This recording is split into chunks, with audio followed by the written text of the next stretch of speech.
Before we begin, close your eyes for a moment and imagine that it's the morning of September 11, 2001. The sky is clear. The city is alive. Millions of people are starting what they believe will be an ordinary day. But within the next few hours, thousands of lives will be lost.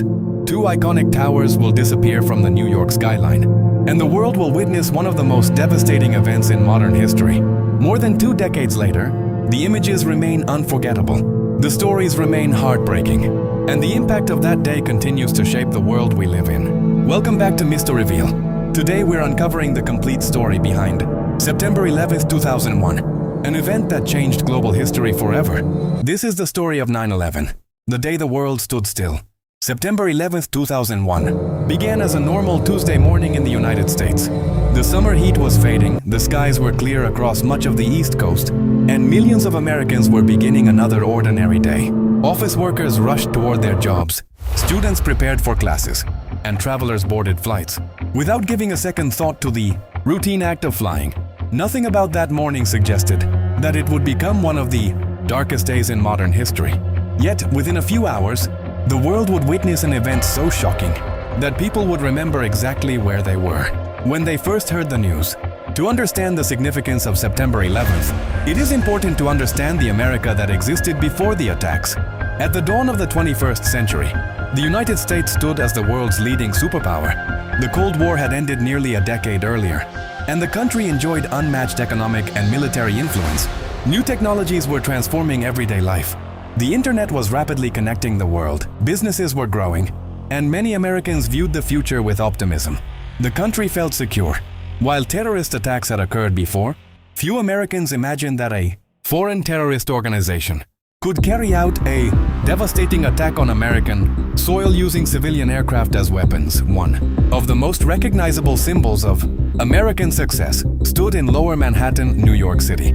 The World Trade Center complex was home to the famous Twin Towers, two massive skyscrapers that dominated the city's skyline. Completed in the early 1970s, the towers quickly became global landmarks. The North Tower rose 1,268 feet above the streets of Manhattan, while the South Tower stood slightly shorter at 1,362 feet.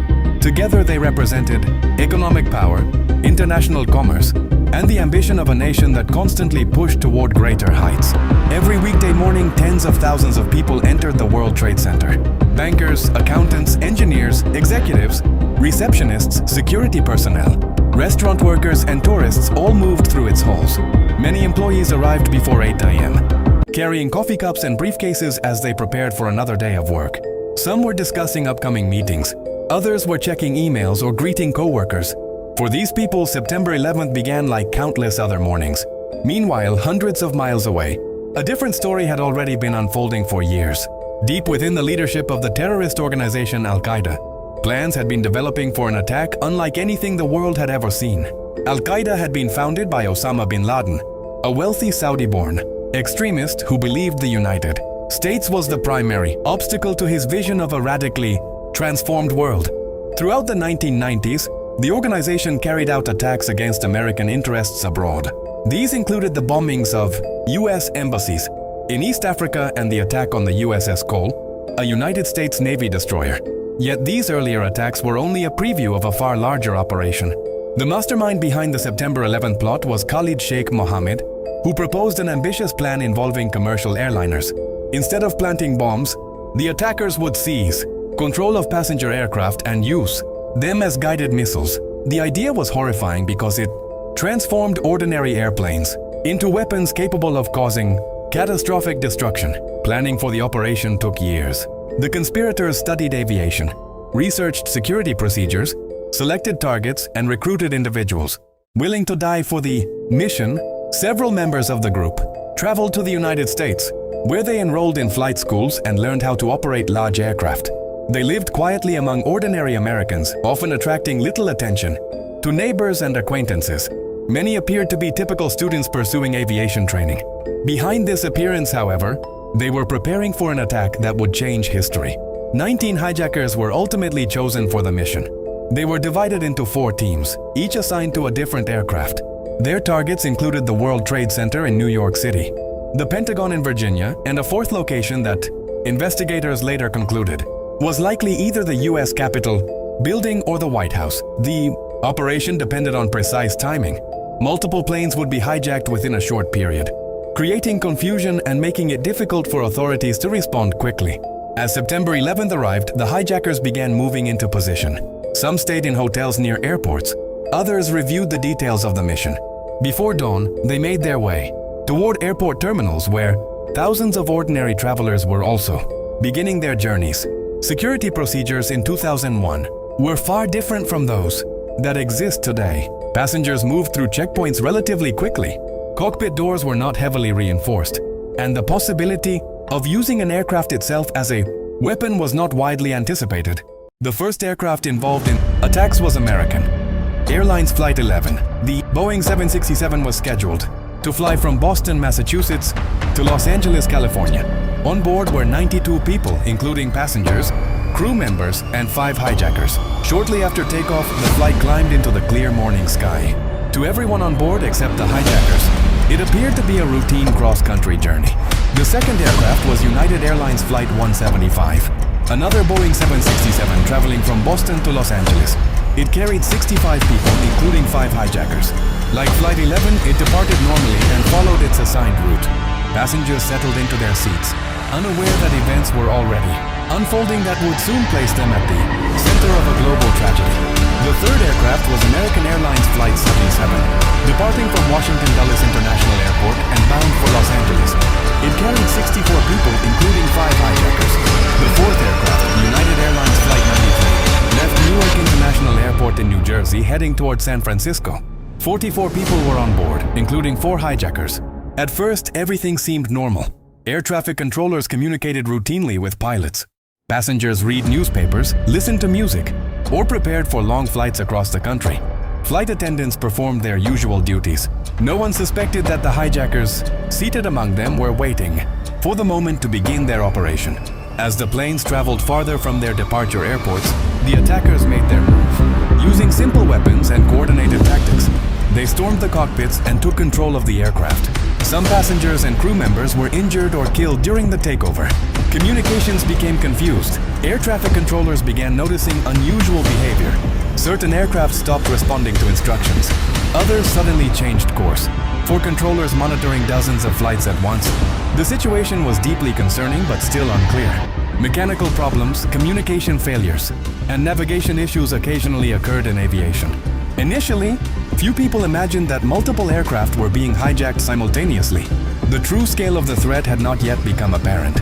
As confusion spread among aviation officials, life continued normally in New York City. The morning rush hour filled streets with yellow taxis, buses, and pedestrians. Workers entered office buildings across Manhattan. Tourists admired famous landmarks.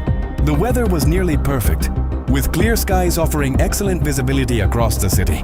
Ironically, those beautiful conditions would allow millions of people to witness what happened next. Inside the World Trade Center, thousands of employees continued their work.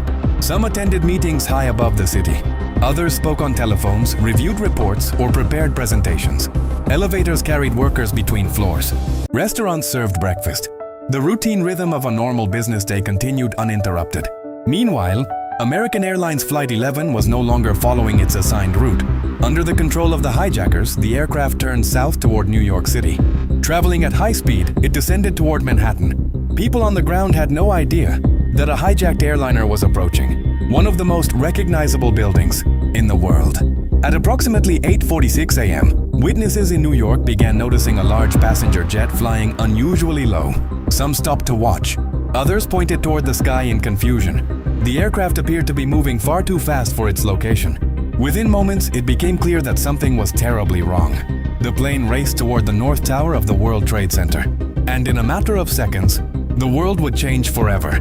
At 8:46 a.m., American Airlines Flight 11 crashed into the North Tower of the World Trade Center between the 93rd and 99th floors. The impact was devastating. The Boeing 767, traveling at hundreds of miles per hour and carrying thousands of gallons of jet fuel, tore through the building with enormous force. A massive fireball erupted from the tower, sending smoke, debris, and burning fuel into the air. Across New York City, people stopped in shock. Some believed it was a terrible accident. Others simply could not understand what they were seeing.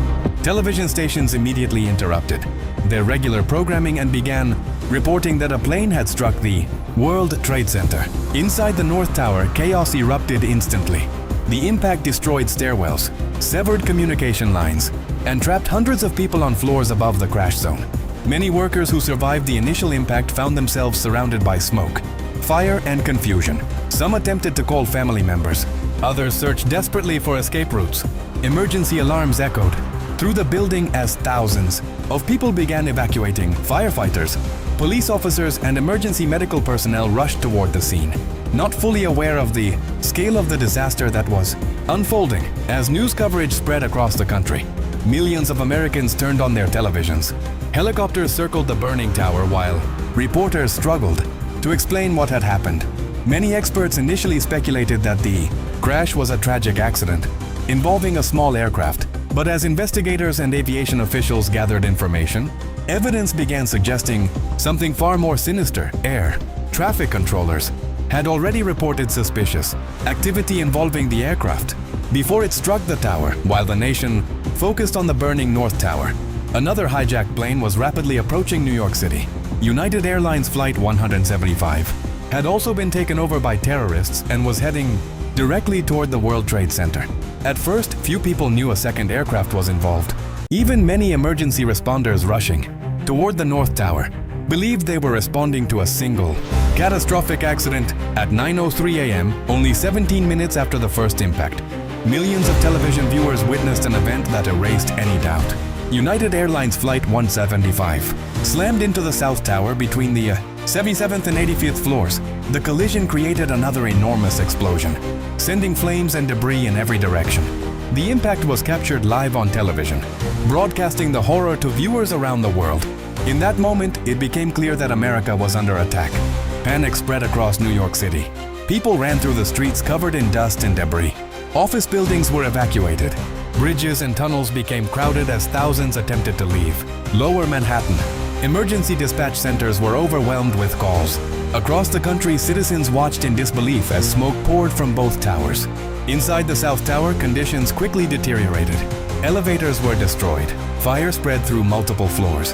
Survivors searched desperately for exits while emergency responders climbed upward carrying heavy equipment. Firefighters entered the buildings knowing the risks involved, determined to save as many lives as possible. Many would never return. Meanwhile, the attacks were far from over. At 9:37 a.m., American Airlines Flight 77 crashed into the western side of the Pentagon near Washington, D.C. The Pentagon, headquarters of the United States Department of Defense, is one of the most important military buildings in the world. The impact caused a massive explosion and severe structural damage. Flames and smoke filled portions of the building as military personnel and emergency responders rushed to assist survivors. News of the Pentagon attack confirmed that multiple targets across the United States were being struck in a coordinated operation. For government officials, the situation was unlike anything they had ever faced. The Federal Aviation Administration began taking extraordinary actions. Military commanders struggled to determine whether additional hijacked aircraft remained in the sky. Intelligence agencies attempted to identify those responsible. Confusion dominated every level of response. President George W. Bush was visiting an elementary school in Sarasota, Florida, when the attacks occurred. After being informed of the second impact, it became clear that the nation was experiencing a deliberate terrorist attack. Security measures were immediately implemented to protect government, leaders, and critical infrastructure. Air Force fighter jets were scrambled as authorities worked to understand the unfolding crisis. By this point, thousands of aircraft were flying across American airspace. Concerned that additional hijackings might be underway, aviation authorities made an unprecedented decision. For the first time in United States history, all civilian aircraft were ordered to land as quickly as possible. Airports across the country prepared to receive incoming flights. Within hours, the skies above America would become almost completely empty. Yet one final chapter of the attacks was still unfolding. United Airlines Flight 93 had also been hijacked. Unlike passengers aboard the other flights, some individuals on Flight 93 managed to contact family members and learn about the attacks on the World Trade Center and the Pentagon. Through phone calls, they discovered that hijacked aircraft were being used as weapons. Realizing the likely fate of their own plane, the passengers made a courageous decision. Rather than wait helplessly, they organized an attempt to retake control of the aircraft. Using whatever they could find, passengers and crew members confronted the hijackers. Their actions created a violent struggle inside the aircraft. Cockpit voice recordings later revealed the intensity of the fight as passengers attempted to break into the cockpit. The hijackers, fearing they would lose control, made a desperate decision. At 10:03 a.m., Flight 93 crashed into a field near Shanksville, Pennsylvania. Although everyone on board was killed, investigators later concluded that the passengers' actions likely prevented the aircraft from reaching its intended target. Believed to be either the U.S. Capitol building or the White House, their bravery became one of the most powerful stories of heroism associated with September 11th. Back in New York, conditions inside the World Trade Center continued to worsen. Both towers were burning intensely. The enormous heat weakened critical structural components.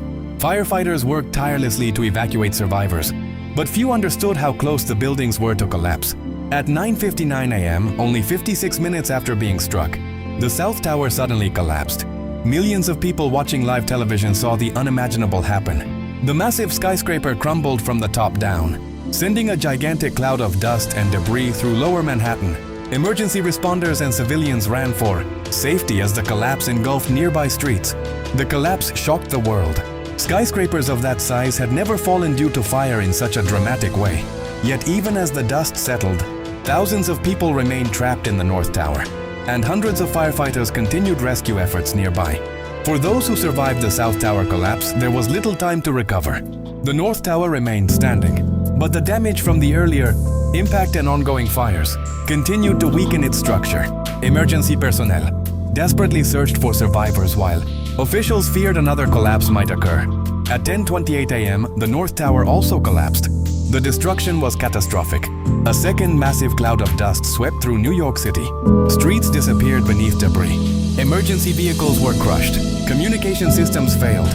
Thousands of people fled through darkness created by ash and pulverized concrete. What had once been two of the tallest buildings in the world had vanished in less than 2 hours. The immediate aftermath was one of confusion, fear, and heartbreak. Families desperately searched for loved ones. Hospitals prepared for thousands of casualties. Emergency responders established rescue operations amid the ruins that would soon become known as Ground Zero. Across the world, people watched in disbelief as images of the collapsing towers replayed again and again. The attacks had lasted only a few hours, but their consequences would shape the next several decades of world history as the dust clouds settled over lower Manhattan. A silence unlike anything New York City had ever experienced began to emerge. The skyline that millions of people recognized around the world had changed forever. Where the Twin Towers once stood, there was now a massive field of twisted steel, shattered concrete, burning debris, and unimaginable destruction. The attacks were over, but for thousands of families, emergency responders, and survivors, the nightmare was only beginning. Throughout the day, rescue workers poured into what would soon become known as Ground Zero. Firefighters, police officers, paramedics, construction workers, and volunteers worked tirelessly in dangerous conditions, searching for survivors trapped beneath the wreckage. Thick smoke filled the air. Fires burned for months beneath the debris. Every sound, every movement beneath the ruins gave rescuers hope that someone might still be alive. Across America, families desperately searched for loved ones. Phone lines became overwhelmed. Missing person posters appeared throughout New York City. Photographs covered walls, fences, and bulletin boards. Parents searched for children. Children searched for parents. Husbands searched for wives. Wives searched for husbands. Thousands of people waited for news that would never come. As the scale of the tragedy became clear, the final death toll shocked the world. Nearly 3,000 innocent people lost their lives during the attacks. Victims came from more than 90 countries. They were office workers, firefighters, police officers, pilots, flight attendants, business travelers, tourists, and ordinary citizens who happened to be in the wrong place at the wrong time. It was the deadliest terrorist attack in humans history. Among the greatest heroes of September 11th were the first responders. Hundreds of firefighters and police officers entered the World Trade Center after the impacts. Knowing the buildings were severely damaged, their mission was simple: save as many lives as possible. Many continued climbing upward even as others were evacuating downward. When the towers collapsed, hundreds of these brave men and women were killed. Their sacrifice became a symbol of courage, duty, and selflessness. In the days that followed, America entered a period of mourning unlike anything seen in modern times. Memorial services were held across the country. Flags appeared on homes, businesses, schools, and government buildings. Millions gathered to honor the victims and support the families who had suffered unimaginable losses. For many Americans, the attacks created a feeling of unity that crossed political, social, and cultural divisions. But while the nation mourned, investigators were racing to answer one crucial question: who was responsible? The investigation quickly became one of the largest in history. Intelligence agencies, law enforcement officials, and international partners worked together to trace the origins of the attack. Within days, evidence pointed toward Al-Qaeda and its leader, Osama bin Laden. Bin Laden had already been known to American intelligence agencies due to previous terrorist attacks. However, the scale and complexity of September 11th demonstrated that Al-Qaeda had evolved into a global threat capable of carrying out highly coordinated operations. Investigators uncovered years of planning, financial transactions, flight school records, communications networks, and international connections that helped piece together how the attack had been organized. As evidence mounted, pressure grew on the United States government to respond. Less than 1 month after the attacks, the United States launched military operations in Afghanistan. The primary objective was to destroy Al-Qaeda and remove the Taliban government that had provided sanctuary to the organization. What began as a response to September 11 would eventually become America's longest war. The attacks also transformed security policies around the world. Airport security changed dramatically. Reinforced cockpit doors were installed on commercial aircraft. Passenger screening became more intensive. Restrictions on items allowed aboard airplanes increased significantly. New intelligence sharing programs were created, and governments invested heavily in counterterrorism efforts. For people who had grown up before September 11th, air travel would never feel the same again. The attacks also led to the creation of the Department of Homeland Security, one of the largest government reorganizations in American history. Intelligence agencies improved cooperation, and numerous reforms were introduced to prevent similar attacks from occurring in the future. Yet even as governments focused on security, another battle was taking place, the battle to remember. In the years that followed, Ground Zero became both a construction site and a place of remembrance. Families of victims fought to preserve the memory of those who had been lost. Memorials were planned, museums were designed, and countless personal stories were collected to ensure future generations would understand what happened that day. Today, the National September 11th Memorial stands where the Twin Towers once rose into the sky. Two enormous reflecting pools mark the footprints of the towers. Around them are engraved the names of every victim who died in the attacks. Millions of visitors travel there each year to pay their respects and learn about the events of September 11th. Advances in forensic science have continued to identify victims even decades later. For many families, the search for closure remains ongoing. The tragedy did not end when the towers fell. Its effects continue to be felt by survivors, first responders, and loved ones who carry the memory of that day. More than 2 decades later, September 11th remains one of the defining moments of the 21st century. It reshaped global politics, influenced military conflicts, transformed security systems, and altered how nations viewed the threat of terrorism. An entire generation grew up in a world shaped by the consequences of that single morning. Yet beyond the politics, investigations, and historical impact, September 11 is ultimately a story about people. People who went to work expecting an ordinary day. People who boarded flights expecting to reach their destinations. People who rushed into danger to save strangers. People who made extraordinary sacrifices in the face of unimaginable circumstances. And people whose memories continue to inspire courage, resilience, and unity. September 11, 2001 was more than a terrorist attack. It was a day that changed the course of history. A day when thousands of innocent lives were taken. A day when fear attempted to divide a nation. But it was also a day that revealed extraordinary courage. The courage of firefighters climbing burning stairwells. The courage of police officers guiding people to safety. The courage of passengers aboard Flight 93 who chose to fight back. And the courage of countless families who found the strength to move forward despite unimaginable loss. More than 20 years have passed, yet the lessons of September 11th remain as important as ever. To remember the victims, to honor the heroes, and to understand how a single morning reshaped the world we live in today. Because history is not only about the events that happen, it is about the people who lived through them. And on September 11th, 2001, the world changed forever. This was the story of 9/11, the day that changed the world. So if you enjoy this video, then Don't forget to like the video and subscribe the channel. And stay tuned to MystoReveal.